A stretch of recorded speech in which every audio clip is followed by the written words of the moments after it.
आपके अवचेतन मन की चमत्कारी शक्तियां।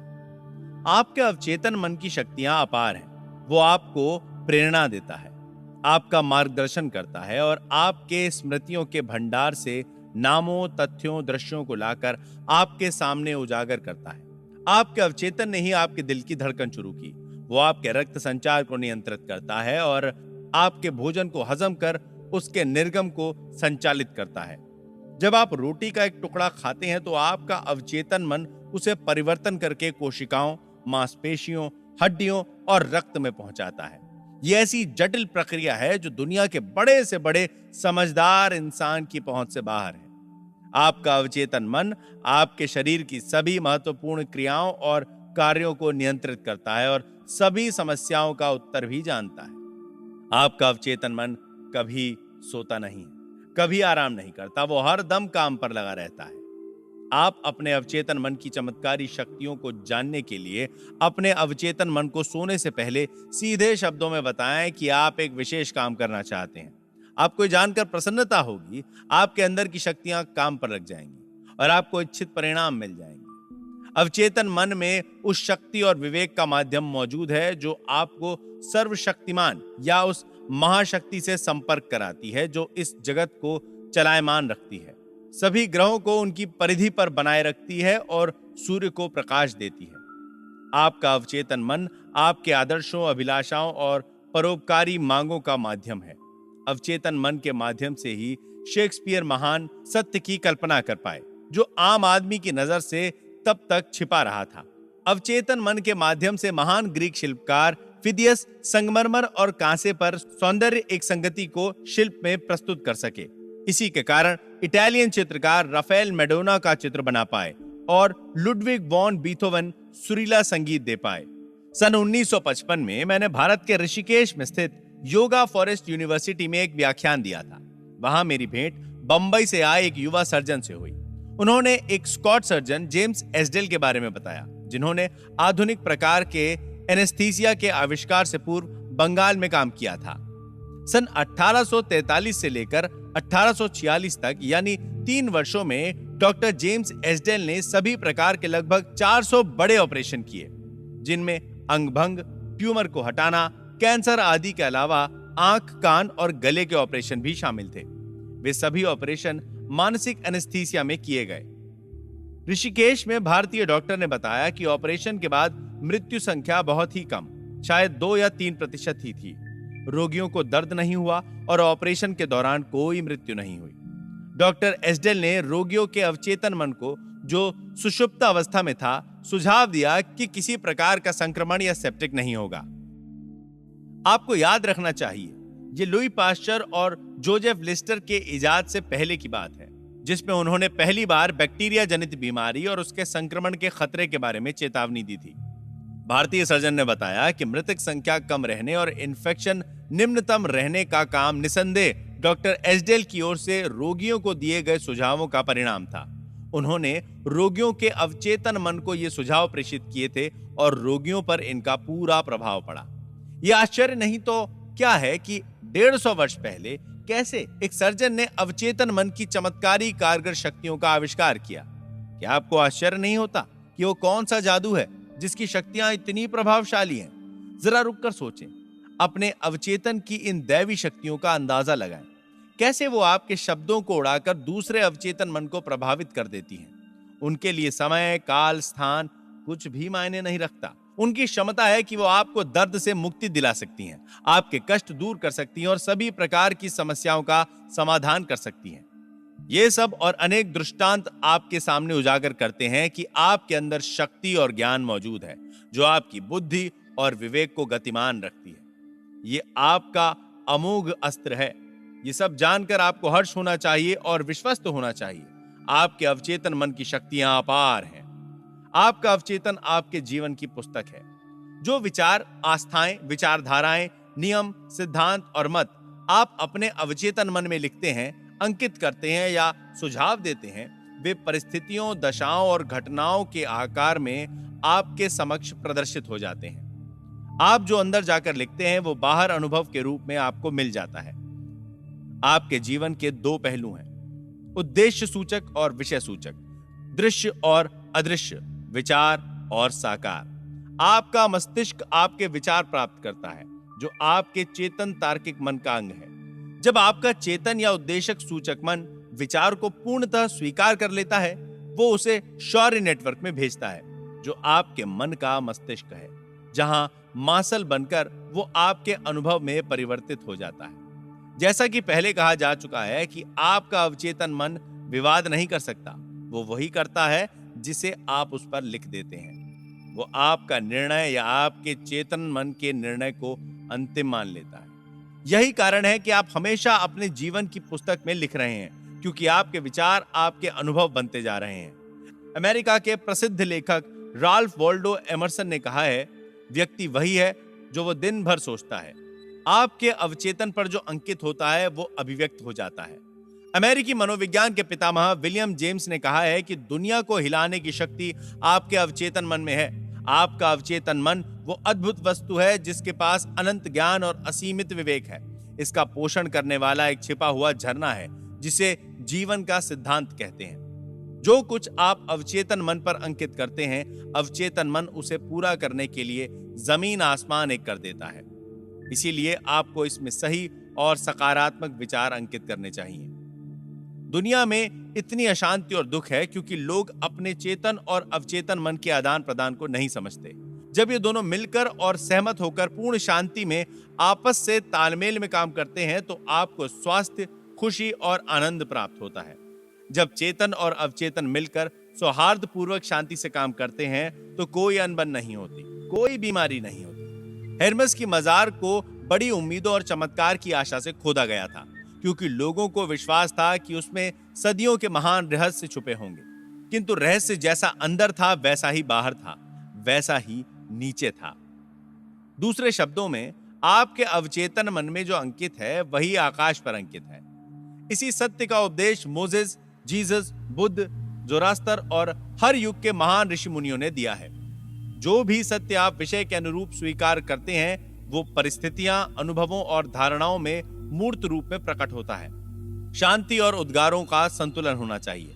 जैसा परलोक में है वैसा ही पृथ्वी में है। जैसे परलोक यानी आपके मन में है, वैसे ही पृथ्वी यानी आपके शरीर और उसके आसपास के वातावरण में है। यही जीवन का सबसे बड़ा नियम है। आप प्रकृति के संपूर्ण क्षेत्र में कर्म और उसके फल का नियम पाएंगे। इन दोनों का संतुलन होना चाहिए, तब जाकर सौहार्द और सामंजस्य बनता है। आप इस जीवन में इसीलिए आए हैं ताकि आपके भीतर जीवन का नियम आप में एक लय और मृदुलता से समावेश होता रहे। जितना आए उतना जाए, दोनों बराबर हैं। अंकन और अभिव्यक्ति बराबर होनी चाहिए। अपनी सारी निराशा आपके अपूर्ण विचारों के कारण है जो पूरे नहीं हो पाए। यदि आप नकारात्मक, विध्वंसात्मक और दूषित रूप से सोचते हैं तो ऐसे विचार विनाशकारी भावनाओं को जन्म देंगे जो बाहर जाकर रूप धारण करेंगे। ऐसी भावनाएं चूंकि नकारात्मक हैं, इसीलिए उनका रूप आघात, हृदय की बीमारी, तनाव और परेशानियां होती हैं। अब ये बताएं कि आपका अपने बारे में क्या विचार या एहसास है। आपका प्रत्येक अंग ये बता रहा है। आप अपनी जीवन शक्ति, आपका शरीर, आर्थिक स्तर, आपके दोस्त, सामाजिक स्तर, ये सब मिलाकर आप अपने व्यक्तित्व की छवि को देखते हैं। इसका सही अर्थ यह है कि आपके अवचेतन मन में जो अंकित है वही जीवन में अभिव्यक्त होता है। नकारात्मक विचार जो हम पाले रहते हैं वो हमें क्षति पहुंचाते हैं। कितनी बार आपने क्रोधित होकर, डरकर, ईर्ष्या करके या बदले की भावना रखकर अपने को नुकसान पहुंचाया है। ये जहरीले विचार हैं जो आपके मन में अड्डा जमा लेते हैं। जन्म से आपके अंदर ये विचार नहीं थे। अपने अवचेतन मन को जीवन देने वाले विचारों से भरें। इससे क्या होगा कि जो आपके नकारात्मक जहरीले विचार जो अड्डा जमाए बैठे हैं वे अंततः हमेशा के लिए बाहर निकल जाएंगे। इसके लिए आपको सतत प्रयास करना होगा। अवचेतन त्वचा रोग का उपचार करता है। इस संबंध में एक व्यक्तिगत उदाहरण उचित होगा जो यह साबित कर देगा कि अवचेतन मन में वास्तव में उपचार करने की शक्ति होती है। लगभग 40 साल पहले मुझे त्वचा रोग हो गया था, जिसे मैंने अपने अवचेतन मन की उपचार करने की शक्ति से ठीक कर लिया। मेरा रोग बढ़ गया था। मेडिकल उपचार असफल हो चुका था और रोग बढ़ता जा रहा था। गिरजाघर के पादरी ने, जिसे मनोविज्ञान का गहन अध्ययन था, बाइबल की 139वीं आयत का गूढ़ अर्थ समझाया। वो आयत इस प्रकार है। अपनी पुस्तक में मेरे सभी सदस्यों के नाम लिखे हैं जिन्हें आप ही ने बनाया, जबकि पहले यहां कुछ भी नहीं था। उसने इस आयत की व्याख्या करते हुए बताया कि यहां पुस्तक का अर्थ मेरा अवचेतन मन है, जिसने शरीर के सभी अंगों को अदृश्य कोशिका से बनाया और गढ़ा है।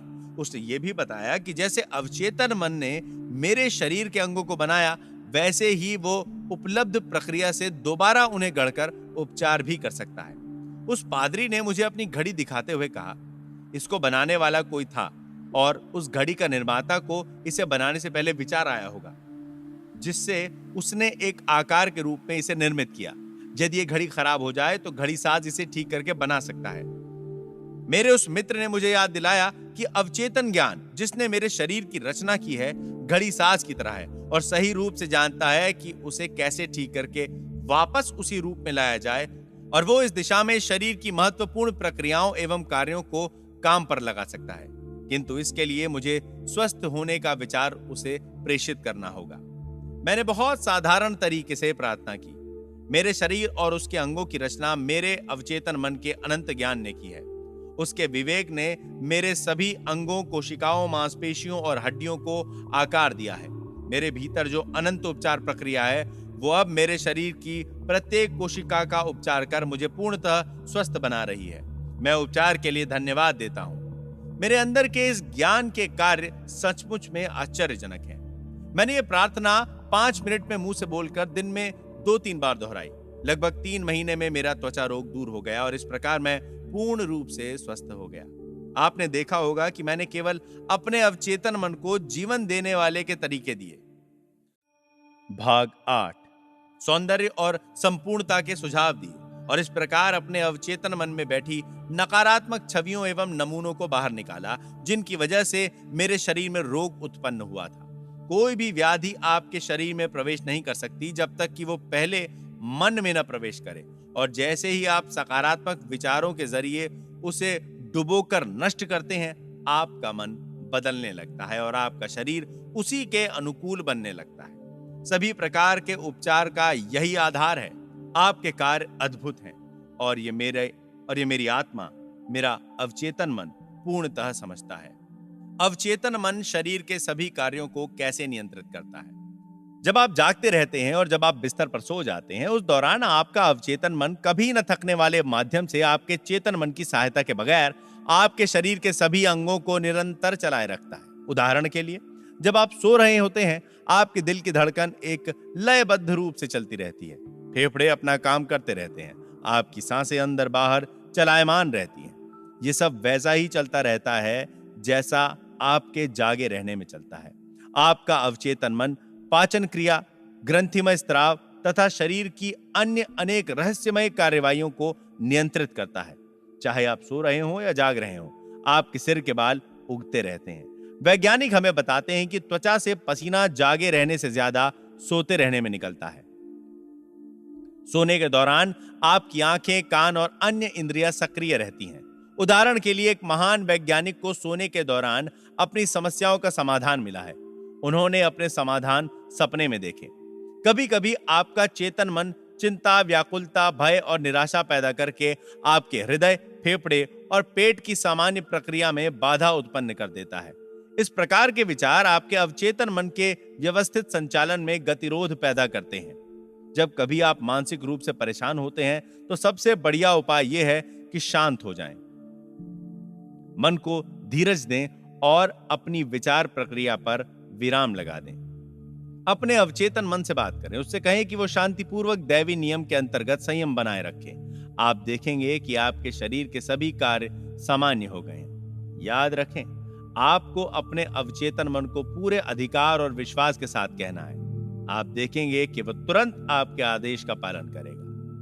आपका अवचेतन मन किसी भी कीमत पर हमेशा आपके जीवन को बनाए रखना और आपको स्वस्थ रखना चाहता है। वो आपको अपने बच्चों से प्यार करने के लिए प्रेरित करता है, जो अपने आप में जीवन बनाए रखने की नैसर्गिक इच्छा का रूप है। मान लो गलती से आपने कोई बुरा खाद्य पदार्थ खा लिया है, आपका अवचेतन मन आपसे उल्टी करवा देगा। आप उसे उगल देंगे। यदि आपने भूल से जहर खा लिया, तो आपका अवचेतन मन उसे बेअसर करने की प्रक्रिया में लग जाएगा। यदि आप उसकी चमत्कारी शक्तियों के भरोसे अपने आप को पूरी तरह छोड़ देंगे तो आप पूरी तरह से स्वस्थ बन जाएंगे।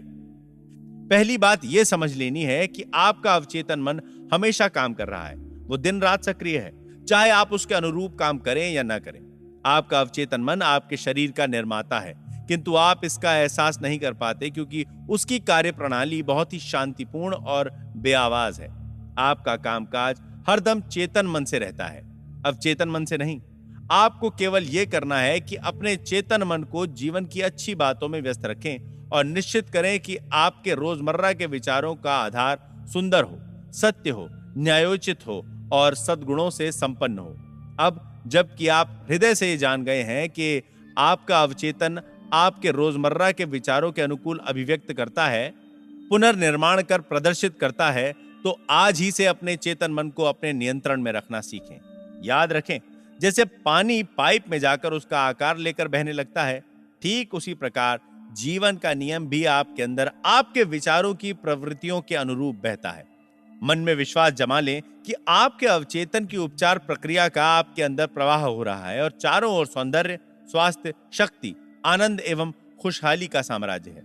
इस भावना को सजग रखकर उसे अपना प्रिय साथी बनाएं। विश्वास करें कि ये जीवन धारा आपके भीतर निरंतर बह रही है, स्फूर्ति दे रही है, आपको समृद्ध कर रही है। उसकी प्रतिक्रिया ठीक ऐसी ही होगी, आपके विश्वास के अनुकूल होगी। एक बहुत ही प्रसिद्ध उदाहरण है जिसका उल्लेख फ्रांस के चिकित्सा विभाग के संग्रहालय के रिकॉर्ड में भी किया गया है। फ्रांस की ही मैडम बायर का है। वे नेत्रहीन थी, उनकी आंखों की नसें क्षतिग्रस्त होकर मृत हो गई थी। वो इलाज के लिए लॉर्ड्स के चिकित्सा अस्पताल में भर्ती हुई और उन्हीं के शब्दों में चमत्कार उपचार हुआ। एक प्रोटेस्टेंट युवा महिला रूथ क्रैंस्टन ने उस केस की छानबीन करके मैकाल्स नामक पत्रिका के नवंबर 1955 के अंक में लिखा कि लॉर्ड्स में आश्चर्यजनक रूप से उनकी आंखों की दृष्टि वापस आ गई, जबकि आंखों की नसें मृत और बेकार बनी रहीं, जैसा कि अनेक डॉक्टरों ने बार-बार परीक्षण करने के बाद यह प्रमाणित किया। 1 महीने बाद दोबारा परीक्षण में पाया गया कि उनकी देखने की शक्ति सामान्य हो गई है, किंतु पहले जैसा कि मेडिकल परीक्षण में बताया गया था, वे मृत आंखों से देख रही थीं। मैं भी अनेक बार लॉर्ड्स गया हूं और मैंने भी इस प्रकार के उपचार देखे हैं तथा यह तय है, जैसा कि हम अगले अध्याय में व्याख्या करेंगे, कि इसमें संदेह नहीं कि ऐसे चमत्कार उपचार की घटनाएं दुनिया के लगभग सभी धर्मों के तीर्थ स्थलों में होती हैं। जैसा कि हमने कहा कि तीर्थ स्थल के किसी पवित्र जल से मैडम बायर का उपचार नहीं हुआ, बल्कि उनके अपने अवचेतन मन ने उनकी आंखों की रोशनी लौटाई, जिसको मन की आत्मा ने चमत्कारी शक्ति प्रदान की। उनके अवचेतन मन के उपचार तंत्र ने उनके विचारों की प्रवृत्ति की प्रतिक्रिया स्वरूप कार्य किया। अवचेतन मन में आस्था एक विचार है। इसका अर्थ है वो स्वीकार करो जो सत्य है।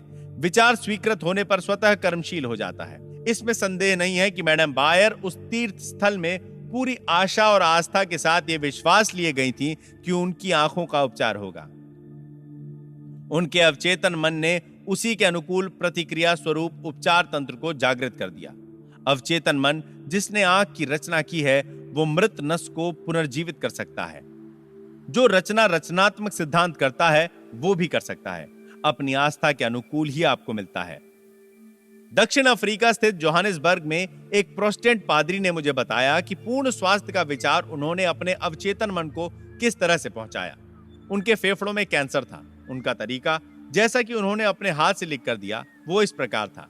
मेरे पैर आराम में हैं, मेरे टखने आराम में हैं, मेरे पांव आराम में हैं, मेरे पेट की मांसपेशियां आराम में हैं, मेरा हृदय और फेफड़े आराम में हैं, मेरा सिर आराम में है, मेरा पूरा शरीर आराम में है। लगभग 5 मिनट में मैं सोने की तंद्रा में होऊंगा। और तब मैंने निम्नलिखित सत्य की प्रतिज्ञा की, ईश्वर की महानता अब मेरे जरिए अभिव्यक्त हो रही है।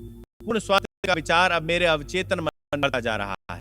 ईश्वर के समक्ष मेरी जो छवि है वो पूर्ण छवि है और मेरा अवचेतन मन मेरी छवि ठीक वैसी प्रदर्शित कर रहा है जो ईश्वर के मन में है। उन पादरी में आश्चर्यजनक परिवर्तन हुआ, वो ठीक हो गए। ये एक आसान और साधारण तरीका है जिसकी मदद से पूर्ण स्वास्थ्य का विचार आपके अवचेतन मन में पहुंचाया जा सकता है। दूसरा तरीका अनुशासित अथवा वैज्ञानिक परिकल्पना है, जिसके माध्यम से पूर्ण स्वास्थ्य का संदेश अवचेतन मन में पहुंचाया जा सकता है। मैंने एक व्यक्ति जो लकवे से पीड़ित था से कहा कि वो अपने मन में स्पष्ट कल्पना करे कि वो अपने कार्यालय में चारों ओर चल रहा है, मेज को हाथ लगाता है, टेलीफोन उठाकर फोन पर बात करता है और वो सब काम करता है जो ठीक हो जाने के बाद करेगा। मैंने उसे स्पष्ट रूप से समझाया कि ये विचार और पूर्ण स्वस्थ होने का उसका मानसिक विचार अवचेतन मन की ओर से स्वीकार कर लिया जाएगा। उसने अपनी भूमिका दक्षता से निभाई और एहसास किया कि वो दोबारा अपने कार्यालय में पहुंच गया है। उसे मालूम था कि वो अपने अवचेतन मन को एक निश्चित काम सौंप रहा है जिस पर वो काम करेगा। उसके अवचेतन मन में वो फिल्म थी जिस पर ये चित्र अंकित था। कई सप्ताह के इस मानसिक चित्र को मन में बार बार बैठाने के बाद एक दिन पूर्व नियोजित योजना के तहत टेलीफोन की घंटी बजी और बार बार बजती रही, जबकि उसकी पत्नी और नर्स दोनों बाहर गई थी। टेलीफोन करीब 12 फीट दूर रखा हुआ था, फिर भी वो उसका उत्तर देने में सफल हो गया और तभी से वो ठीक हो गया। उसके अवचेतन मन की उपचार शक्ति ने उसकी मानसिक कल्पना को प्रतिक्रिया स्वरूप स्वीकार कर लिया और उपचार की प्रक्रिया आरंभ हो गई। उस व्यक्ति में मानसिक बाधा उत्पन्न हो गई थी जिसकी वजह से मस्तिष्क के आवेग उसके पैर तक नहीं जा पा रहे थे, इसीलिए वो कहता कि वो चल नहीं सकता।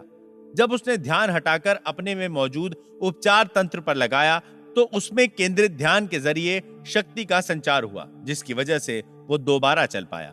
विश्वास के साथ आप जो भी प्रार्थना में मांगोगे आपको मिल जाएगा। आपका अवचेतन मन आपके शरीर की प्रमुख प्रक्रियाओं को नियंत्रित करता है और सभी समस्याओं का समाधान करता है। सोने से पहले अपने अवचेतन मन को एक विशिष्ट मांग प्रेषित करें और उसकी जादुई शक्ति को अपने काम में लाएं। जो कुछ आप अपने अवचेतन मन पर अंकित कर रहे हैं वो आकाश के पटल पर परिस्थितियों, अनुभवों और घटनाओं के रूप में अभिव्यक्त हो जाता है। इसीलिए आपको अपने चेतन मन के सभी विचारों और धारणाओं पर सावधानी से नजर रखनी चाहिए। क्रिया और उसकी प्रतिक्रिया का सिद्धांत सर्वव्यापी है। आपका विचार क्रिया है और अवचेतन मन की स्वाभाविक प्रतिक्रिया आपके विचार की प्रतिक्रिया है। सभी प्रकार की निराशा का कारण अपूर्ण इच्छाएं होती हैं। यदि आप अड़चनों, विलंब और परेशानियों में फंसे रहेंगे तो आपका अवचेतन मन भी उसी के अनुकूल रहेगा और इस प्रकार आप अपना ही नुकसान कर रहे हैं।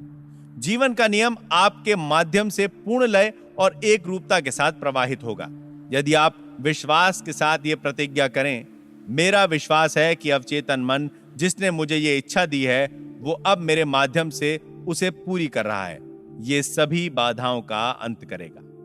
चिंता, व्याकुलता और भय आपके हृदय, फेफड़ों और अन्य अंगों की सामान्य गति में अवरोध पैदा करते हैं। अपने अवचेतन मन को यदि प्रेम, सौहार्द, स्वास्थ्य और शांति का संदेश देंगे तो आपके शरीर के सभी अवयव दोबारा सामान्य हो जाएंगे। आपके चेतन मन को सर्वोत्तम आशाओं से व्यस्त रखें और आपका अवचेतन आपके रोजमर्रा के विचारों को पूरी वफादारी से पुनः प्रस्तुत करेगा। हमेशा मंगलमय अंत की या अपनी समस्या के समाधान की कल्पना करें और पूर्णता के रोमांच का एहसास करें। और आप जो कल्पना करते हैं या महसूस करते हैं वो आपका मन स्वीकार करेगा और उसका परिणाम देगा। भाग 9। प्राचीन युग में मानसिक उपचार। सदियों से सभी देशों के लोगों में शायद अंतः प्रेरणा से या नैसर्गिक रूप से यह समानता रही है कि मानव शरीर में ही एक उपचार तंत्र है जो मानव शरीर के सामान्य कार्यों और संवेदनाओं को पुनर्जीवित कर देने की शक्ति रखता है। उनका विश्वास था कि इस विलक्षण शक्ति को किसी खास परिस्थिति में उद्बोधित किया जा सकता है और इससे मानवीय कष्टों का निराकरण हो जाएगा। सभी देशों के इतिहास इस बात की गवाही देते हैं।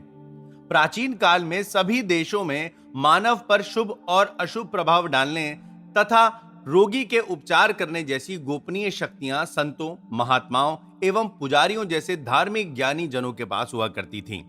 यह माना जाता है कि उपचार करने की शक्ति उन्हें ईश्वर से प्राप्त होती है और उपचार के तरीके अलग अलग हुआ करते थे।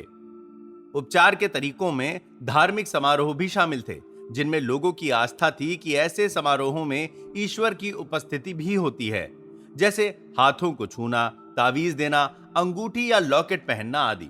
उदाहरण के लिए प्रागैतिहासिक काल में धर्मों में प्राचीन मंदिरों में पुरोहित रोगियों को दवा देते और रोगियों को सोने से पहले सम्मोहन निद्रा में सुझाव देते थे कि आपके पास ईश्वर आएगा और आपको ठीक कर देगा।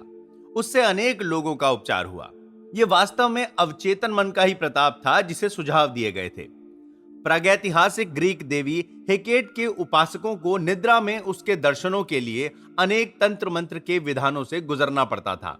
तब कहीं जाकर वो नींद में दर्शन देती थी और रोग के उपचार की दवा बताती थी।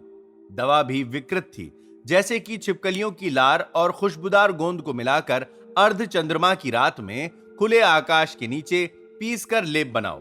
जो भी हो, इससे अनेक रोगियों का उपचार हुआ करता था। स्पष्ट है, इन विचित्र तरीकों में भी रोगी के अवचेतन मन को दिए गए सुझावों और उसे स्वीकार करके रोगी की कल्पना शक्ति को बलवती बनाकर उपचार करने को प्रदर्शित किया गया है। वस्तुतः ऐसे भी उपचारों में रोगी का अवचेतन मन ही उपचार करने वाला होता है।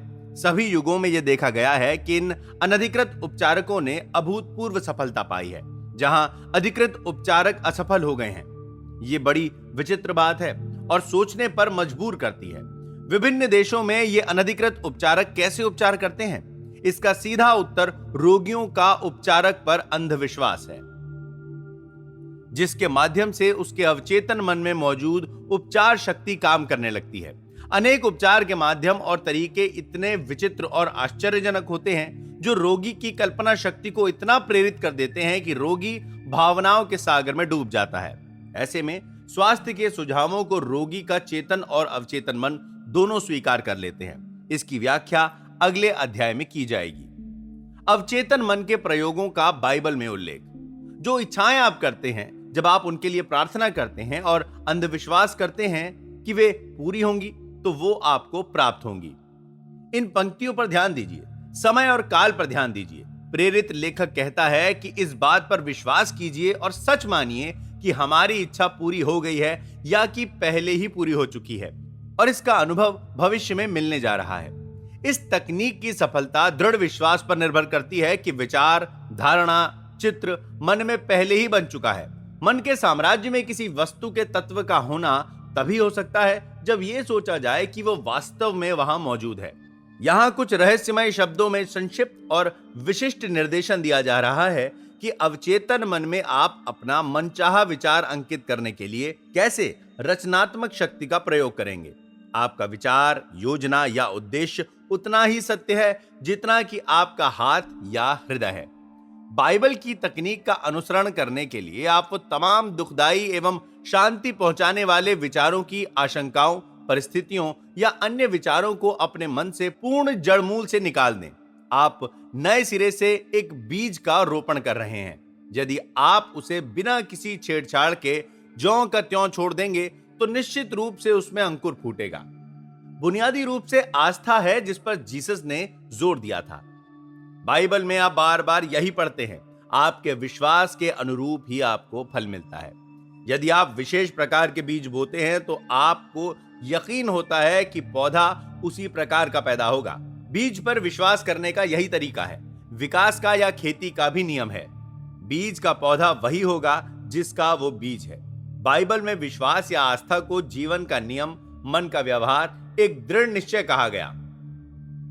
ये जानते हुए कि जिस विचार को आप चेतन मन में पूर्णतः स्वीकार कर लेंगे वो अवचेतन मन में जाकर फलीभूत होता है।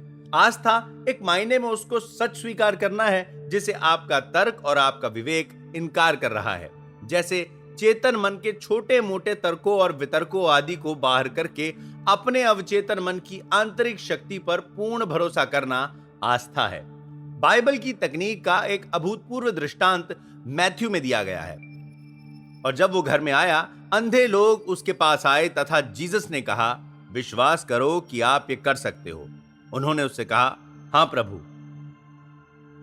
तब उसने उनकी आंखों को यह कहते हुए छुआ, अपनी आस्था के अनुकूल हो। और उनकी आंखें खुल गईं और जीसस ने आदेश दिया कि कोई ये जान न पाए। अपनी आस्था के अनुकूल हो, इन शब्दों में आप देख सकते हैं कि जीसस वास्तव में अंधे व्यक्ति के अवचेतन मन से सहयोग की प्रार्थना कर रहे थे। उनकी आस्था ही उनकी सबसे बड़ी आशा थी। उनकी आंतरिक भावना, उनका आत्मिक विश्वास था कि कुछ चमत्कार होगा, उनकी प्रार्थना का फल मिलेगा, और वही हुआ। दुनिया भर के सभी धर्मों में उपचार की यही तकनीक सदियों से मानी जाती आई है। कोई ये जान ना पाए शब्दों में जीसस उन उपचारित लोगों की ताकीद कर रहे थे। रोगियों को अपने उपचार के बारे में चर्चा नहीं करनी चाहिए, क्योंकि वे अविश्वास के पात्र माने जाएंगे। इससे वे उस लाभ से वंचित हो सकते हैं जो जीसस ने उनके अवचेतन मन के भय, संदेह और व्याकुलता को अपने पास जमा करके उन्हें दिया, क्योंकि उन्होंने अधिकार और शक्ति से मलेच्छ आत्माओं को आदेश दिया और वे बाहर आ गई। जब रोगी जीसस के पास ठीक होने को आए तो वे अपनी आस्था तथा अपने अवचेतन मन की उपचार शक्ति की समझ दोनों से ठीक हुए। उन्होंने जो कहा वो उसने अपने अंतर्मन में सच मानकर कहा। वो और जो लोग सहायता मांग रहे थे दोनों सार्वभौमिक सत्य में एकाकार हो गए, और उसके शांत अंतर्यामी ज्ञान तथा उपचार शक्ति के विश्वास ने रोगी के अवचेतन मन में बसे नकारात्मक व विध्वंसकारी विचारों को बदल दिया।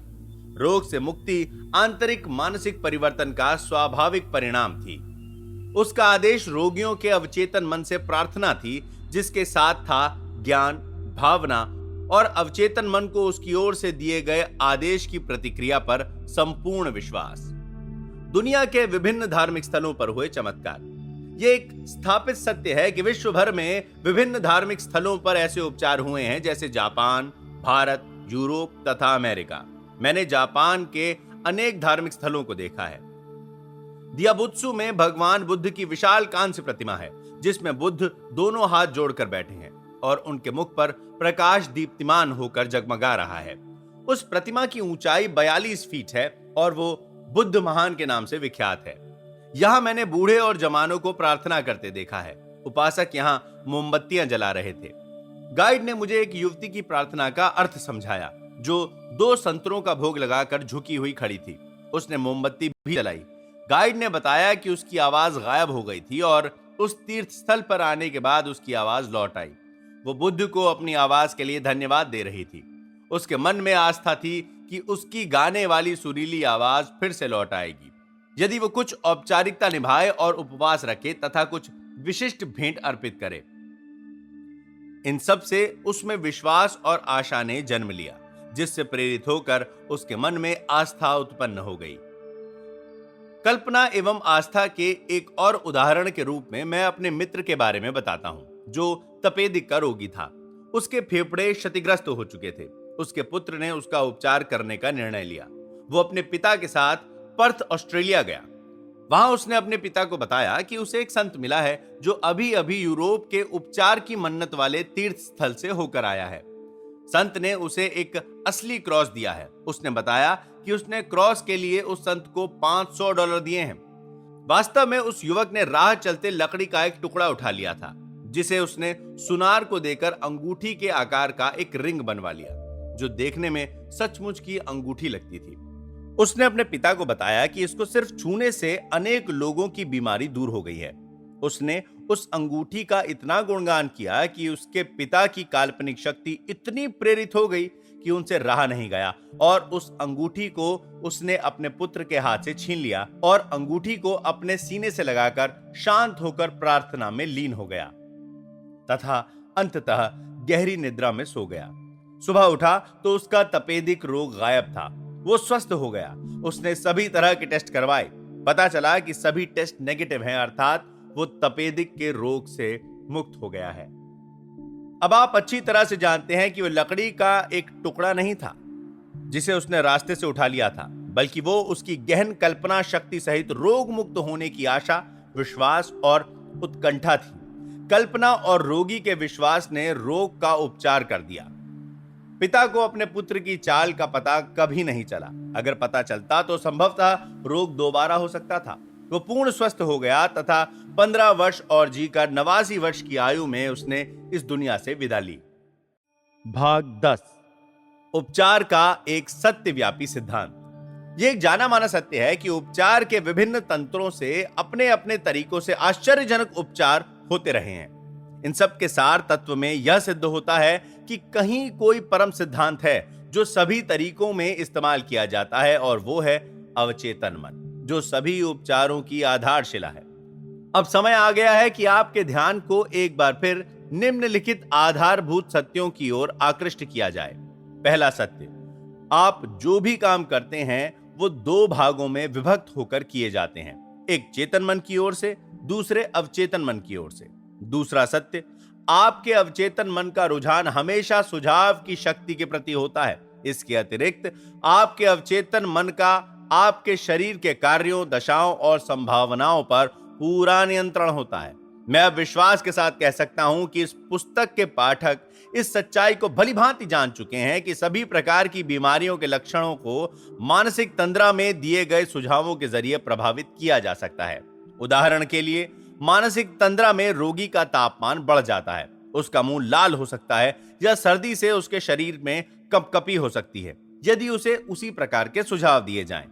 प्रयोग के लिए आप एक व्यक्ति को सुझाव दे सकते हैं कि उसे लकवा मार गया है और वो चल नहीं सकता। आप देखेंगे कि वो सचमुच में नहीं चल पा रहा है। प्रदर्शन के लिए तंद्रा में आप रोगी की नाक के पास कप में ठंडा पानी ले जाकर कह सकते हैं, देखो इसमें गोल मिर्च है, सूंघ कर देखो। वो छींकने लगेगा। क्या कारण है कि उसको एकाएक छींक आ गई? यदि एक व्यक्ति कहता है कि उसे धनिया की पत्तियों से एलर्जी है, तो आप उसके सामने हरी घास उसकी नाक के सामने रखो जब वो तंद्रा में हो और कहो कि ये धनिया की पत्तियां हैं। वो तुरंत उसको सूंघकर नाक भौं सिकोड़ेगा और अपनी अनिच्छा दिखाएगा। यह सिद्ध करता है कि रोग का कारण मन में है। रोग का उपचार भी मानसिक रूप से किया जा सकता है। आपको मालूम है कि ऑस्टियोपैथी, कियोप्रैक्टिक मेडिसिन और नेचुरोपैथी के अतिरिक्त दुनिया की विभिन्न धार्मिक संस्थाओं की ओर से अभूतपूर्व उपचार किए जाते हैं, लेकिन अक्षुण्ण सत्य यह है कि ये सभी उपचार अवचेतन मन के माध्यम से ही किए जाते हैं, जो एकमात्र उपचारक है। गौर करें, शेव करते समय आपके मुंह पर एक छोटा सा कट लग जाता है। कैसे आपका अवचेतन मन उसे ठीक कर देता है। एक डॉक्टर घाव पर मरहम पट्टी करता है और कहता है नेचर ठीक कर देगा। नेचर मायने प्रकृति, प्रकृति का नियम, अवचेतन मन का नियम, या इसे अपनी इच्छा शक्ति कह लो, जो घूम फिरकर वहीं अवचेतन मन पर पहुंचती है। अपने को सुरक्षित रखने की इच्छा शक्ति प्रकृति का पहला सिद्धांत है। आपके सर्वाधिक शक्तिशाली अंतर्मन की भावना ही अपनी स्वप्रेरणा है, इच्छा शक्ति है। विभिन्न सिद्धांतों में अंतर। विश्व भर में विभिन्न धार्मिक पंथों की प्रार्थना उपचार संस्थाएं जो अलग अलग सिद्धांत प्रतिपादित करती हैं, उन पर बड़े पैमाने पर लंबी चौड़ी चर्चा करना बहुत उबाऊ और व्यर्थ होगा। इससे भी ज्यादा संख्या उन प्रतिष्ठानों की है जो ये दावा करते हैं कि चूंकि उनके सिद्धांत परिणाम देते हैं, इसीलिए वे ही सही हैं। लेकिन जैसा कि इस अध्ययन में वर्णन किया गया है, वे सही नहीं कहे जा सकते। आप यही भली प्रकार जानते हैं कि उपचार के अनेक तरीके या तकनीकें हैं। प्रसिद्ध ऑस्ट्रियन फिजिशियन फ्रेंच एंटन मेस्बर, जो पेरिस में प्रैक्टिस करते थे, ने खोज की कि वे रोगी के शरीर में मैग्नेट का प्रयोग करके चमत्कारी उपचार कर सकते हैं। उन्होंने उपचार करने के लिए अनेक प्रकार के शीशे और धातुओं का प्रयोग किया। बाद में चलकर उन्होंने इस तकनीक को बदलकर दावा किया कि उनके उपचार पशु जनित मैग्नेटिज्म से हो रहे थे और कहा कि ये तत्व उपचार के माध्यम से सीधे रोगी में जा रहे थे। उसके बाद उनका उपचार माध्यम हिप्नोटिज्म हो गया, जिसे उस जमाने में सम्मोहन के नाम से जाना जाता था। दूसरे डॉक्टरों ने कहा कि उनके तमाम उपचार और कुछ नहीं, केवल सुझाव प्रक्रिया हैं। ये सभी समूह, जिनमें मनोचिकित्सक, मनोवैज्ञानिक, कीरोप्रैक्टर्स, फिजिशियंस तथा सभी चर्च आदि, केवल एक सार्वभौमिक शक्ति केंद्र हैं जो मनुष्य के अवचेतन मन में वास करते हैं। उपचार की सभी प्रक्रियाएं निश्चित सकारात्मक मानसिक या आंतरिक व्यवहार अथवा विचार हैं, जिसे आस्था कहा जाता है। उपचार का केंद्र बिंदु विश्वस्त आशा है, जो शक्तिशाली सुझाव का रूप धारण कर तथा अवचेतन मन को प्रभावित कर उपचार शक्ति का निर्गम करवाती है। उपचार के लिए कोई अलग से शक्ति का प्रयोग नहीं किया जाता। यह सही है कि उपचार करने की प्रक्रिया अलग हो सकती है, किंतु उपचार शक्ति केवल आपका अवचेतन मन है। आप चाहे कोई सिद्धांत या प्रक्रिया चुन लें, किंतु यह जान लें कि आपकी उस पर आस्था है तो आप रोग मुक्त हो जाएंगे। प्रसिद्ध स्विस अल्केमिस्ट तथा फिजिशियन, जो सन 1493 से लेकर 1541 तक जीवित रहे, अपने समय के प्रमुख उपचारक थे। उन्होंने जो कहा था वो आज एक वैज्ञानिक सत्य माना जाता है। उन्होंने कहा था, माना विश्वास की वस्तु वास्तविक हो या काल्पनिक, आपको परिणाम एक जैसा ही मिलेगा। जैसे यदि मेरा विश्वास सेंट पीटर की प्रतिमा पर वैसा ही है जैसा स्वयं सेंट पीटर पर होना चाहिए, तो मुझे वही परिणाम मिलेगा जैसा मुझे सेंट पीटर पर विश्वास करने पर मिलता। लेकिन यह अंधविश्वास है। आस्था चाहे जो हो चमत्कार करती है, और चाहे सच हो या झूठ, वो हमेशा वही चमत्कार करेगी।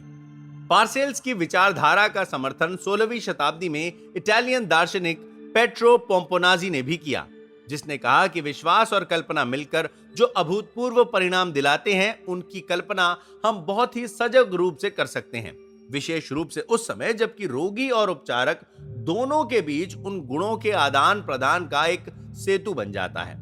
किसी स्मृति चिन्ह या अवशेष के प्रभाव से उपचार की घटनाएं होती हैं। दरअसल इस पृष्ठभूमि में भी कल्पना और विश्वास होता है। नीम हकीम व डॉक्टरों से लेकर मनोवैज्ञानिक तक सब जानते हैं कि यदि संत की हड्डियों के स्थान पर कोई भी कंकाल रख दिया जाए और अगर रोगी को उस पर आस्था है तो उसे वही परिणाम मिलेंगे जो संत से मिलते हैं। इस प्रकार यदि आपको विश्वास है कि आपका उपचार संत की हड्डियों से होगा या आप किसी पवित्र जल की उपचार शक्तियों पर विश्वास रखते हैं, तो आपको परिणाम मिलेगा, क्योंकि आपके अवचेतन मन को शक्तिशाली सुझाव दिया गया है। उपचार का केंद्र बिंदु अवचेतन मन ही है। बर्नहेम के प्रयोग। फ्रांस के मेडिसिन के प्रोफेसर हिलोलाइट बर्नहेम ने इस सिद्धांत को विस्तार से समझाते हुए कहा कि डॉक्टर रोगी को जो सुझाव देता है वो अवचेतन मन के माध्यम से देता है।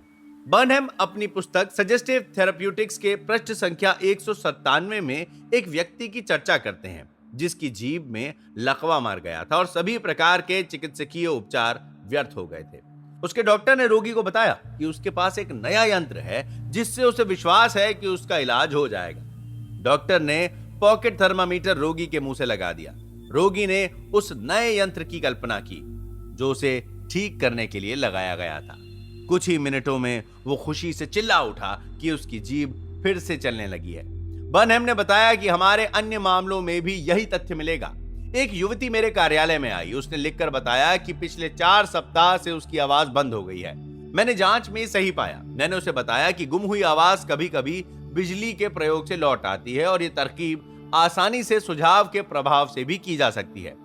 मैंने बिजली का वो अपरेटस मंगवाया और उसके स्विच को दबाकर उसके पास खिसकाया।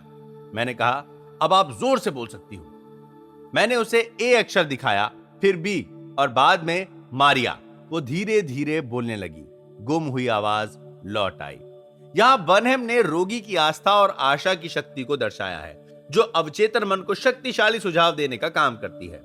सुझाव से फोड़ा पैदा करना। बर्नहेम ने कहा कि उसने एक रोगी के गले के पीछे एक डाक टिकट लगाकर उसे यह सुझाव दिया कि उसके गले के पीछे एक फोड़ा पैदा हो गया है। रोगी सच में समझने लगा कि फोड़ा हो गया है। डॉक्टरों के अनेक सुझावों से यह साबित हो चुका है और इसमें कोई शक या शुबा नहीं है कि रोगी को जबानी सुझावों से उसमें रचनात्मक परिवर्तन किया जा सकता है। रक्तिम अंकन का कारण। मनोवैज्ञानिक हडसन अपनी पुस्तक लॉ ऑफ साइकिक फिनोमिना के पृष्ठ 153 पर लिखते हैं कि किन्हीं रोगियों में रक्तस्राव और रक्तिम अंकन भी सुझावों की मदद से किया जा सकता है। डॉक्टर एम बोरू ने अपने एक रोगी को सम्मोहन की दशा में ले जाकर निम्न सुझाव दिए। आज शाम को 4 बजे सम्मोहन क्रिया के पश्चात आप मेरे कार्यालय में आओगे। कुर्सी पर बैठोगे, अपने दोनों बाजुओं को सीने पर रखोगे और आपकी नाक से खून निकलने लगेगा। निर्देशित समय पर रोगी ने वही किया जो कहा गया था। रक्त की बूंदें उसकी नाक से गिरी। एक अन्य दृष्टांत में उसी डॉक्टर ने एक रोगी के दोनों भुजाओं में बिना धार वाले एक यंत्र से उसका नाम लिख दिया। बाद में वो रोगी जब सम्मोहन निद्रा में था तो डॉक्टर ने कहा, आज शाम 4 बजे आप सोने जाओगे और आपकी बाजुओं में उन लाइनों में रक्त उभरने लगेगा जो मैंने तुम्हारी बाजुओं में बनाई हैं और आपका नाम दिखने लगेगा। 4 बजे उस पर नजर रखी गई। वो नींद में सो गया। उसके दाएं बाजू में रक्त था और उसमें उसका नाम चमकने लगा और 2 एक जगह रक्त भी निकल आया। नाम के अक्षर कई महीने तक बाजू पर दिखाई देते रहे। यह तथ्य 2 बुनियादी विचारों के सत्य को प्रतिष्ठित करता है जिनकी चर्चा पहले भी की जा चुकी है। पहला, अवचेतन मन का रुझान सदैव सुझावों की शक्तियों के प्रति होता है और दूसरा, अवचेतन मन का पूरा नियंत्रण शरीर के सभी कार्यों, संवेदनाओं और दशाओं एवं परिस्थितियों पर होता है। सभी प्रदर्शित उदाहरणों में जो भी नाटकीय घटनाएं वर्णित की गई हैं, उनका प्रमुख कारण सुझाव रहा है। और यही सार तत्व भी है कि जैसा मनुष्य हृदय में सोचता है, वैसा ही वो है। उपचार बिंदुओं का पुनरावलोकन। अपने को बराबर याद दिलाते रहें कि उपचार शक्ति आपके अपने अवचेतन मन में मौजूद है। ये जान लें कि आस्था जीवन में बोया जाने वाला एक बीज है। जैसा बीज डालोगे, उसका फल वैसा ही होगा। अपने मन में बीज की बुआई करो और उसमें आशा का पानी एवं खाद डालो। फिर देखें, वैसा ही फल मिलेगा जिसकी आशा आपने की थी। आपके मन में पुस्तक के लिए जो विचार हैं, जो नया आविष्कार है या नाटक है, वो आपके मन का सच है। अपनी विचार योजना या आविष्कार की वास्तविकता पर विश्वास करो। जैसे ही विश्वास करोगे, वो आपका हो जाएगा। दूसरे के लिए प्रार्थना करते समय यह जान ले कि आपके अंदर के मन की संपूर्णता, सौंदर्य और सही रूप देने की क्षमता दूसरे व्यक्ति के अवचेतन मन के नकारात्मक विचारों को बदलकर अभूतपूर्व परिणाम दे सकती है। विभिन्न धार्मिक स्थलों के चमत्कारी उपचारों के बारे में जो आपने सुना है, वो काल्पनिक और अंधविश्वासों के कारण हुए हैं, जो अवचेतन मन के कहने पर उपचार शक्ति को निर्गित करता है। सभी रोगों का उद्गम मन से होता है। शरीर पर रोग का प्रभाव तब तक नहीं होता जब तक मन में उसके लिए हरी झंडी नहीं मिल जाती। सम्मोहन के सुझावों से आपके शरीर में किसी भी रोग के लक्षण पैदा किए जा सकते हैं। यह सिद्ध करता है कि आपके विचार कितने शक्तिशाली हैं। उपचार का केवल एक तरीका है और वो है आस्था। उपचार शक्ति केवल एक है और वो आपका अवचेतन मन है। आपके लक्ष्य की आस्था वास्तविक हो या नकली, आपको परिणाम मिलेंगे। आपका अवचेतन मन आपके मन के विचारों को प्रकट करता है। अपनी आस्था को अपने मन का विचार समझें और बस इतना ही पर्याप्त है। भाग 11। आधुनिक काल में मानसिक उपचार। शारीरिक उपचार और मानव से संबंधित बातों में हर एक व्यक्ति की दिलचस्पी होती है। वो क्या विद्या है जो उपचार करती है? ये उपचार शक्ति कहां है? यही प्रश्न सभी के मन में रहता है। इसका उत्तर यह है कि उपचार शक्ति का तंत्र प्रत्येक व्यक्ति का अवचेतन मन है और रोगी का परिवर्तित मानसिक व्यवहार इस शक्ति को निर्गत करता है। किसी भी मानसिक या धार्मिक विज्ञान के चिकित्सक, मनोवैज्ञानिक, मनोचिकित्सक अथवा मेडिकल डॉक्टर ने कभी रोगी का उपचार नहीं किया है। पुरानी कहावत है, डॉक्टर जख्म पर पट्टी बांधता है किंतु ईश्वर उपचार करता है। एक मनोवैज्ञानिक या मनोचिकित्सक रोगी की मानसिक बाधाओं को हटाता है ताकि उपचार क्रिया लागू हो सके और रोगी पुनः स्वस्थ हो जाता है। इसी प्रकार एक सर्जन शारीरिक अवरोधों को हटाता है ताकि उपचार तंत्र सामान्य रूप से कार्य कर सके। कोई फिजिशियन, सर्जन या मानसिक रोग चिकित्सक यह दावा नहीं कर सकता कि मैंने रोगी को रोग मुक्त किया। उपचार शक्ति जो अपने आप में एक ही है और वो कई नामों से जानी जाती है: प्रकृति, जीवन, ईश्वर, रचनात्मक विवेक तथा अवचेतन मन। जैसा कि पहले भी वर्णन किया जा चुका है कि हमें सजीव रखने वाले उपचार के जीवन सिद्धांत की गति में बाधा पहुंचाने वाले मानसिक, भावनात्मक और शारीरिक अवरोधों को दूर करने के लिए अनेक तरीके व तकनीकें अपनाई जाती हैं। उपचार का तंत्र जो आपके मन में स्थित है, वो यदि उचित रूप से आपके या किसी और व्यक्ति की ओर से निर्देशित किया जाए तो वो आपके शरीर को सभी रोगों से मुक्त कर सकता है और करेगा। ये उपचार तंत्र सभी व्यक्तियों में काम कर सकता है, चाहे वो किसी भी धर्म, संप्रदाय, रंग या कौम का हो। आपके लिए यह जरूरी नहीं है कि आप किस चर्च या मंदिर अथवा धार्मिक पंथ के अनुयायी हैं। आप उपचार क्रिया में शामिल होकर रोग मुक्त हो सकते हैं। आपका अवचेतन मन आपके हाथ के जख्म या फोड़े को ठीक कर देगा, भले ही आप नास्तिक हों। आधुनिक मानसिक उपचार तंत्र इस सत्य पर आधारित है कि आपके अवचेतन मन का असीमित विवेक और शक्ति आपकी आस्था से प्रेरित होती है। मानसिक चिकित्सक या चर्च का पादरी बाइबल के सिद्धांत को रखकर चलता है, जो इस प्रकार है: वो अपने प्रकोष्ठ में जाता है और दरवाजा बंद कर लेता है, जिसका अर्थ है कि वो अपने मन को शांत करके शिथिल कर देता है और अपनी मनमर्जी के अनुसार महसूस करता है कि असीमित उपचार उसके भीतर मौजूद है। वो अपने मन के दरवाजे को सभी अवरोधों एवं छवियों को बाहर करके बंद कर देता है और तब वो आहिस्ता से सचेत होकर अपनी प्रार्थना या इच्छा को उसकी विशिष्ट जरूरतों के अनुकूल परिणाम देता है। सबसे बड़ी आश्चर्यजनक बात यह है, परिणाम की कल्पना करो और उसकी वास्तविकता को महसूस करो, और तब अनेक जीवन नियम आपके सचेत चयन और आपकी सचेत इच्छा को पूरी करेंगे। इसका यही अर्थ है कि विश्वास करें कि आपको मिला और आपको मिलेगा। आधुनिक मानसिक उपचारक प्रार्थना उपचार में यही करता है। उपचार की एक प्रक्रिया। उपचार की एक ही सर्वव्यापी प्रक्रिया है जो हर वस्तु में लागू होती है। यह प्रक्रिया कुत्ते बिल्ली में, घास व वृक्ष में तथा हवा और पृथ्वी में सब में समान है, समान रूप से लागू है। जीवन का नियम पशु में, सब्जी में, खनिज पदार्थों में उतना ही जीवित है जितना कि विकसित होने के सिद्धांत में। मनुष्य इस जीवन सिद्धांत से भलीभांति परिचित है और वो सजग रूप से अनेक माध्यमों से इसे चलायमान रखकर अपना विकास कर सकता है। इस सर्वव्यापी शक्ति का प्रयोग करने के माध्यम, तरीके और तकनीकें अलग अलग हैं, किंतु उपचार का तरीका केवल आस्था है, क्योंकि अपनी आस्था के अनुरूप ही आप बन सकते हैं। आस्था का नियम। दुनिया के सभी धर्म आस्था के विभिन्न रूप प्रस्तुत करते हैं और इन आस्थाओं की व्याख्या भी अनेक हैं। जीवन का नियम एक आस्था है। आप अपने बारे में, जीवन और संसार के बारे में क्या सोचते हैं, वो वही है जो आप सोचते हैं। आस्था आपके मन का विचार है, जो आपके अवचेतन मन की शक्ति को आपके सोचने की आदतों के अनुकूल आपके जीवन के सभी चरणों में बांट देता है। आपको यह जानना जरूरी है कि बाइबल किसी कर्मकांड, धार्मिक अनुष्ठान, आकृति, संस्थान, व्यक्ति या फॉर्मूले की चर्चा नहीं करती, केवल आस्था की चर्चा करती है। आपके मन की आस्था केवल आपके मन का विचार है। यदि आप में विश्वास नहीं है तो सब कुछ उसे मिलेगा जिसमें विश्वास है। यह सोचना मूर्खता है कि आपको कोई क्षति या नुकसान पहुंचा सकता है। याद रखें, आपके सोचने से आपको क्षति या नुकसान नहीं होता, बल्कि मन में आस्था या धारणा ही परिणाम की रचना करती है। आपके सभी अनुभव, आपके सभी कर्म और आपके जीवन की सभी घटनाएं एवं परिस्थितियां केवल आपकी अपनी धारणाएं, प्रतिक्रियाएं और परिणाम हैं।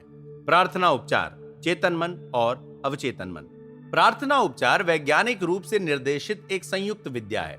यह किसी विशिष्ट उद्देश्य के लिए मन के चेतन और अवचेतन स्तरों को एक समान, सुसंगत और विवेकपूर्ण प्रयोग करने की एक विद्या है। वैज्ञानिक प्रार्थना या प्रार्थना उपचार में आपको यह नहीं मालूम होना चाहिए कि आप क्या कर रहे हैं और उसे क्यों कर रहे हैं। आप उपचार नियम पर भरोसा रखें। प्रार्थना उपचार को मानसिक उपचार कहा जाता है और इसका दूसरा नाम वैज्ञानिक प्रार्थना है। मानसिक उपचार में आप सजग रूप से एक विचार, एक मानसिक चित्र या किसी योजना को चुनते हैं जिसका अनुभव आप करना चाहते हैं। आप अपनी क्षमता जानते हैं और आप इस विचार या मानसिक चित्र को उसकी वास्तविकता के एहसास के साथ अवचेतन मन में प्रेषित कर सकते हैं। आपके मानस की निष्ठा आपकी प्रार्थना का परिणाम दिला देगी। प्रार्थना उपचार विशिष्ट उद्देश्य के लिए एक निश्चित मानसिक क्रिया है।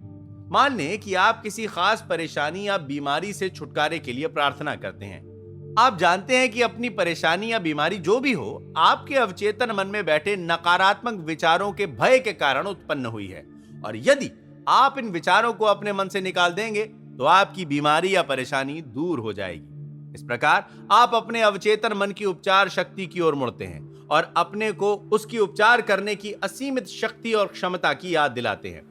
जैसे ही आपका विश्वास इन सत्यों पर जमने लगेगा, आपका भय दूर होना शुरू हो जाएगा। इन सत्यों की पुनरावृत्ति अशुद्ध आस्थाओं को भी सुधारती है। आप उपचार के लिए धन्यवाद देते हैं, ये जानते हुए कि वो होगा, और तब आप अपने दिमाग से परेशानी को तब तक दूर रखते हैं जब तक कि एक अंतराल के बाद प्रार्थना के लिए आपको प्रेरणा नहीं मिल जाती। प्रार्थना के समय आप नकारात्मक परिस्थितियों को सशक्त बनाने या ये मानने के लिए कि उपचार नहीं होगा, पूर्णतः इनकार कर देते हैं। मन का ऐसा व्यवहार चेतन और अवचेतन मन दोनों में समरसता लाकर उपचार शक्ति को सक्रिय कर देता है। आस्था से उपचार, इसका अर्थ क्या है और कैसे अंधविश्वास काम करता है। आस्था से उपचार की आस्था वो आस्था नहीं है जो बाइबल में वर्णित है, जिसका अर्थ चेतन मन और अवचेतन मन में आदान प्रदान का ज्ञान है। आस्था से उपचार करने वाले उपचारक को उपचार की शक्तियों की सूझबूझ या ज्ञान नहीं होता। वो केवल दावा करता है कि उसके पास उपचार शक्ति है जो उसने प्राप्त की है। रोगी का उसमें या उसकी शक्तियों में अंधविश्वास ही रोग को दूर करने में सफल होता है। दक्षिण अफ्रीका या किसी और देश के वुडू डॉक्टर जादू टोना करके या किसी संत महात्मा के नाम शरीर को छूकर या पढ़कर रोगी का उपचार कर सकते हैं। इससे रोगी उनके उपचार पर विश्वास करने लगता है। कोई भी प्रक्रिया जो आपको डर और परेशानी से दूर करके आशा और आस्था की ओर ले जाती है, वो आपको रोग मुक्त कर सकती है। ऐसे अनेक लोग हैं जिनमें हर एक ये दावा करता है कि चूंकि उसकी उपचार प्रक्रिया से रोग ठीक हो जाता है, इसलिए उसकी उपचार प्रक्रिया ही सही है। ये, जैसा कि पहले अध्याय में कहा गया है, सही नहीं हो सकता। अंधविश्वास का एक ज्वलंत उदाहरण है। आपको याद होगा कि हम स्विस फिजिशियन फ्रेंच एंटन मेस्मर के बारे में पहले चर्चा कर चुके हैं। सन 1776 में उन्होंने रोगियों के शरीर में कृत्रिम मैग्नेट को छुआकर अनेक लोगों को रोग मुक्त किया। बाद में उन्होंने मैग्नेट उपचार को छोड़ दिया और पशु मैग्नेटिज्म के सिद्धांत का आविष्कार किया। उनके अनुसार यह एक प्रकार का तरल पदार्थ था जिसकी पहुंच सर्वव्यापी है, किंतु मानव शरीर में यह बहुत सक्रिय होता है। उनका दावा था कि यह चुंबकीय तरल पदार्थ उनके पास से रोगी के शरीर में जाता है और जाकर उसे रोग मुक्त करता है। लोगों की भीड़ जुटने लगी, लोगों को उन पर विश्वास हो गया। उन्होंने रोग मुक्ति के अनेक चमत्कार किए। मेस्मर पेरिस आ गए। वहां उनके उपचार की सत्यता की जांच करने के लिए सरकार ने डॉक्टरों और एकेडमी ऑफ मेडिकल साइंस के सदस्यों का एक आयोग नियुक्त कर दिया। उसमें उसके बेंजामिन फ्रैंकलिन भी एक सदस्य थे। आयोग की रिपोर्ट में मेस्मर के उपचार के दावों को सही पाया गया, किंतु उन्हें मेस्मर के मैग्नेटिक फ्लूइड सिद्धांत का कोई प्रमाण नहीं मिला। इस सिद्धांत को कि उनके पास से तरल पदार्थ रोगी के शरीर में जाकर उसे रोग मुक्त करता है, आयोग ने खारिज करके कपोल कल्पित करार दिया और कहा कि यह केवल रोगी की कल्पना है। उसके बाद मेस्मर को देश निकाला दे दिया गया और सन 1815 में उनकी मृत्यु हो गई। उसके फौरन बाद मैनचेस्टर के डॉक्टर ब्रेड ने अपनी जांच में बताया कि डॉक्टर मेस्मर के मैग्नेटिक तरल पदार्थ का रोग के उपचार से कोई लेना देना नहीं था। उन्होंने बताया कि सुझावों से रोगियों को सम्मोहन तंद्रा यानी हिप्नोटिक स्लीप में ले जाया जा सकता है, जिसमें मेस्मर के तमाम फॉर्मूलों की व्याख्या को रोगी के मन में प्रेषित किया जा सकता है। आप अब समझ गए होंगे कि ऐसे सभी उपचार निसंदेह सक्रिय सुझावों के जरिए संभव हो पाए, जिनमें रोग मुक्ति के साथ साथ पूर्ण स्वास्थ्य का संदेश रोगियों के अवचेतन मन में पहुंचाया गया। यह सब अंधविश्वास ही कहा जा सकता है, क्योंकि उस समय तक यह जानकारी नहीं थी कि उपचार कैसे किया जा सकता है। भाग 12, विषय सूचक आस्था और इसके अर्थ क्या है। आपको याद होगा कि हम पहले विषय सूचक और उद्देश्य सूचक अवचेतन मन के बारे में चर्चा कर चुके हैं, जिसमें हम ये बात बता चुके हैं कि व्यक्ति के विशेष सूचक और उद्देश्य सूचक अवचेतन मन पर चेतन मन या उद्देश्य सूचक मन का प्रभाव उतना ही होता है जितना कि किसी अन्य व्यक्ति की ओर से दिए गए सुझावों का होता है। इसके अनुसार अपनी उद्देश्य सूचक आस्था चाहे कुछ भी हो, यदि आप उसे तन मन से मानते हैं तो आपका अवचेतन मन सुझाव से नियंत्रित हो सकता है और आपकी इच्छा पूरी हो सकती है। मानसिक उपचार की आस्था विशुद्ध रूप से विषय सूचक है और तभी संभव है जब चेतन मन या उद्देश्य सूचक मन की ओर से विरोध समाप्त हो जाए, अर्थात अपनी आस्था का अवचेतन और चेतन मन से सामंजस्य होना चाहिए, तभी रोग का उपचार होगा। रोगी के उपचार में यह हमेशा जरूरी नहीं है कि आप तंद्रा की स्थिति में पूर्णतः शिथिल होकर निद्रागमन हो जाएं। तंद्रा की स्थिति में अपनी शिथिलता सुझाव के प्रभावों को स्वीकार करती है। हाल ही में मुझे एक व्यक्ति ने प्रश्न किया, यह कैसे संभव हुआ कि एक पादरी ने मुझे रोग मुक्त कर दिया। मुझे उसके कथन पर विश्वास नहीं हुआ जब उसने कहा कि रोग नाम की कोई चीज नहीं है और यह सब फिजूल की बातें हैं। उस व्यक्ति ने पहले यह सोचकर कि उसे बेवकूफ बनाया जा रहा है, उसने उसको बेवकूफी कहकर विरोध किया। इसके उत्तर में बड़ा आसान सा स्पष्टीकरण है। उसका विरोध पादरी के शांत और गंभीर शब्दों से दूर होता गया। पादरी ने उससे कहा कि वो शांत होकर मन एकाग्र करे, सोचना बंद करे, शरीर को शिथिल अवस्था में ले जाए और मानसिक क्रियाओं पर विराम लगा दे। इसके साथ ही वो पादरी भी शांत हो गया।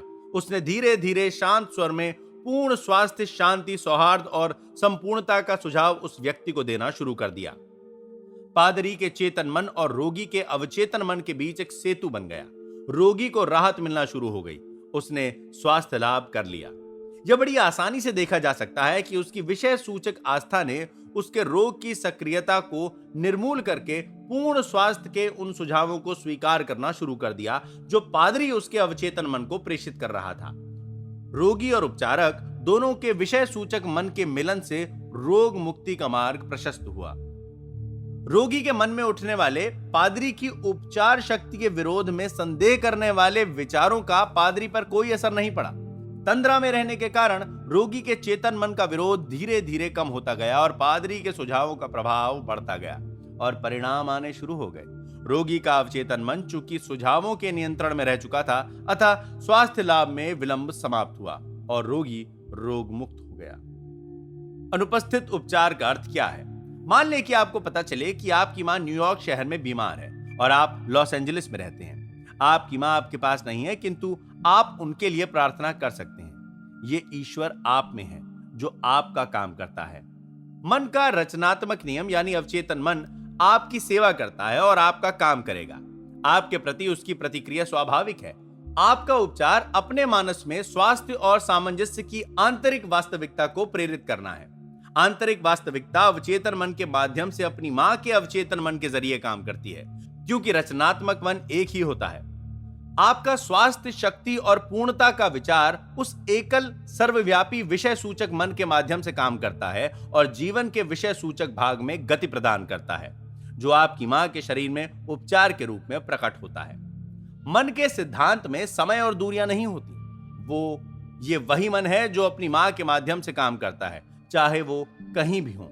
वस्तुतः उपस्थित उपचार के विपरीत अनुपस्थित उपचार कुछ नहीं होता, क्योंकि सर्वव्यापी मन सर्वशक्तिमान है। आपका उपचार सचेत क्रिया है और जैसे ही आप स्वास्थ्य, शुभेच्छा और आराम के गुणों के प्रति सचेत हो जाएंगे, ये सभी गुण आपकी मां के अनुभवों में पुनर्जीवित हो जाएंगे और परिणाम आने शुरू हो जाएंगे। नीचे दिया गया उदाहरण अनुपस्थित उपचार को स्पष्ट कर देगा। हाल ही में हमारे रेडियो कार्यक्रम की एक महिला दर्शक ने लॉस एंजलिस में अपनी मां के लिए प्रार्थना की, जिसे कोरोनरी थ्रोम्बोसिस की शिकायत थी। प्रार्थना इस प्रकार थी: उपचार तंत्र वही है जहां मेरी मां है।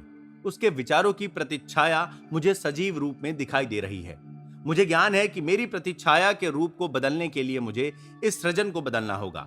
मेरा मन सृजन स्थल है और अब मैं अपने मन में नए सिरे से सृजन करके अपनी मां के लिए संपूर्णता, सामंजस्य और पूर्ण स्वास्थ्य की छवि प्रदर्शित करूंगी।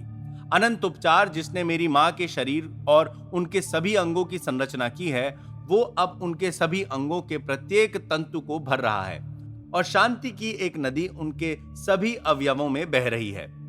डॉक्टर देवी दिशा निर्देशन में कार्यरत है और जो भी मेरी मां का स्पर्श कर रहा है, वो सही कार्य करने के लिए निर्देशित है। मुझे ज्ञान है कि बीमारी में अंततः वास्तविकता शून्य है। यदि वास्तविकता होती तो कोई भी बीमारी से मुक्त नहीं होता। मैं अब प्रेम और जीवन के सिद्धांत को आत्मसात करती हूं और मैं जानती हूं और निर्दिष्ट करती हूं कि सामंजस्य, स्वास्थ्य एवं शांति अब मेरी मां के शरीर में प्रदर्शित हो रही हैं।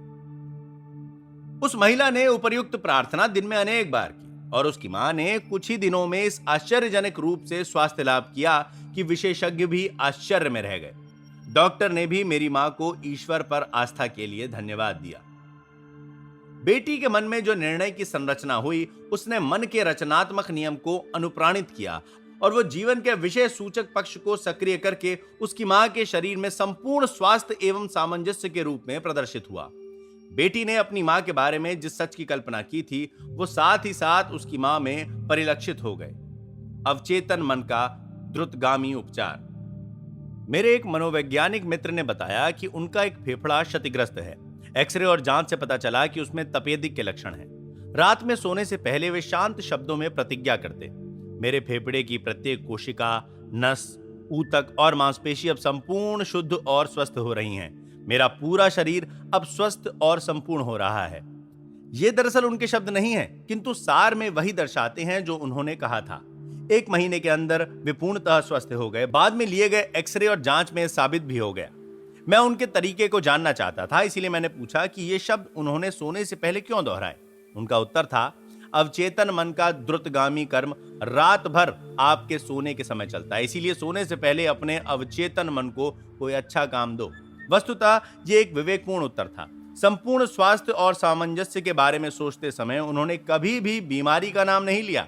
मैं पूरी निष्ठा से आपको सुझाव देता हूं कि अपनी बीमारी या उसका कोई और नाम लेना बंद करो। ये विकार अपनी खुराक आपके भय में सिखाते हैं। उपर्युक्त मनोवैज्ञानिक की तरह मानसिक डॉक्टर बने, तब आपके सभी दुख और परेशानियां पेड़ की सूखी शाखों की तरह झड़ जाएंगी। यदि आप अपने दर्दों और तकलीफों का हमेशा नाम लेते रहेंगे तो द्रुतगामी कर्म में अवरोध पैदा करेंगे। इसका अर्थ हुआ कि आप अवचेतन मन की ऊर्जा और उपचार शक्ति के काम में बाधा पहुंचाएंगे। इसके अतिरिक्त आपके मन के नियम के अनुसार ऐसी कल्पनाएं वस्तुतः अपना रूप धारण कर लेती हैं, जैसे कि वही हुआ जिसका मुझे डर था। अपने मन में जीवन के महान सत्यों को प्रतिष्ठित करें और प्रेम के वातावरण में जीवन का मार्ग प्रशस्त करें। स्वास्थ्य लाभ के सार बिंदु जानने की कोशिश करें कि वो क्या है जो आपका उपचार करता है। ये जान ले कि आपके अवचेतन मन को दिए गए सही निर्देश आपके शरीर और मन का उपचार करेंगे। अपनी प्रार्थनाओं और इच्छाओं को अपने अवचेतन मन तक पहुंचाने के लिए एक निश्चित योजना को विकसित करें। इच्छा पूर्ति के परिणामों की कल्पना करें और उसकी वास्तविकता में विश्वास करें। निश्चित करें कि आस्था क्या है। यह जान लें कि आस्था आपके मन का एक विचार है और जो आप सोचते हैं आप उसकी रचना करते हैं। बीमारी में या आपको क्षति पहुंचाने अथवा आपको नुकसान पहुंचाने में विश्वास करना मूर्खता है। पूर्ण स्वास्थ्य और खुशहाली में विश्वास करें। शांति, संपदा, दैवी शक्ति और मार्गदर्शन में भरोसा करें। ऊंचे और उदार विचार जिन पर आप चला करते हैं वे महान कार्य बनते हैं। अपने जीवन में प्रार्थना उपचार को शामिल करें। एक निश्चित योजना, विचार या मानसिक छवि को चुनें। मानसिक और भावनात्मक रूप से उससे जुड़ें और जैसे ही आपकी निष्ठा मानसिक व्यवहार पर जमने लगेगी, आपकी प्रार्थना का फल मिल जाएगा। सदा याद रखें कि यदि वास्तव में आप उपचार की शक्ति चाहते हैं तो उसे अपने आस्था के जरिए प्राप्त करें, जिसका अर्थ आपके चेतन और अवचेतन मन के कामकाज का ज्ञान है। आस्था समझने से आती है। अंधविश्वास का अर्थ है उपचार में प्रयुक्त शक्तियों और क्रियाओं की वैज्ञानिक समझबूझ के बिना एक व्यक्ति रोग से मुक्त हो सकता है। रोग से ग्रस्त अपने प्रिय व्यक्तियों के लिए प्रार्थना करना सीखें। अपना मन शांत रखें और आपके स्वास्थ्य, शक्ति एवं पूर्णता के विचार सर्वव्यापी विषय सूचक मन के माध्यम से काम करने लगेंगे और आपके प्रिय व्यक्ति के मन में पुनर्जीवित होकर परिलक्षित होंगे। भाग 13 मानसिक उपचार में